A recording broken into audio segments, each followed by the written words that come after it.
Hello, my name is Katerina and today I'm going to explain you a graphic about dataism and architecture, how it's like divided. Architecture is the combination of history, structure, essentiality, environmental activities, and compromise at dataism. Compromise. And at dataism, the career is based on the design and innovation because nowadays we need to take care of our planet to be or to prevent disasters. The career of architecture is pretty much difficult by organizing times and planning to get better ideas with a customer and the workers to get matched with our ideas. This graphic is written by the Tesen Morelia, by the organization that is in charge of the courses that are applied by the school to make good architects from here. And next I want to explain you some examples of the courses that are taken and how they are working. This chart is about the areas that architecture has. It is divided into 8 parts that are topics: general education, history, representation, sustainability, administration of the construction, design and innovation, structure and construction, obviously. These graphics show how many courses every sector has and which examples do we need to have to complete this career. For example, in the sector of the innovation and design, the architects need to take 14 courses like fundamental of designs, materials that are innovating, innovation ideas, parts that are in the house that we need to innovate, how we can do the shadows, how we can use light from the sun. Also in the structure and construction part, the courses that we must take are 10. For example, energy and magnetism, maths, physics and chemistry, to know how we can build a house and it don't fall down.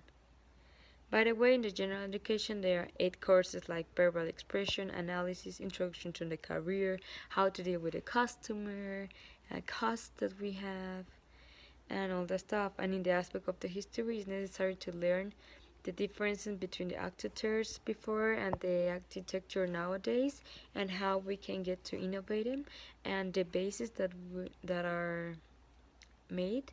Like we need to follow some aspects that they used to do it before. And as we can see in the next 3 sections, like topics, costs, administrations, there are only 3 less than 4 courses because we don't really need them in architecture because they use it in any career. So the others are more specialized in the aspects, and these one are, for example, when you are finished with your major, then you continue doing your mastery, and we need to have like sustainability aspects or administration of construction to know how to deal with a project. And in the administration section we can see or we can apply all the terms learned in this semester. For example, how to deal with a customer, about which project or which materials do they want to use. As we also can see at the chart, it is that the major is more about creativity and imagination, but at the same time is dealing at any time with the customers and with the environment to get any time better, to innovate. And this chart that I have here let us know how much or which courses do we need to take.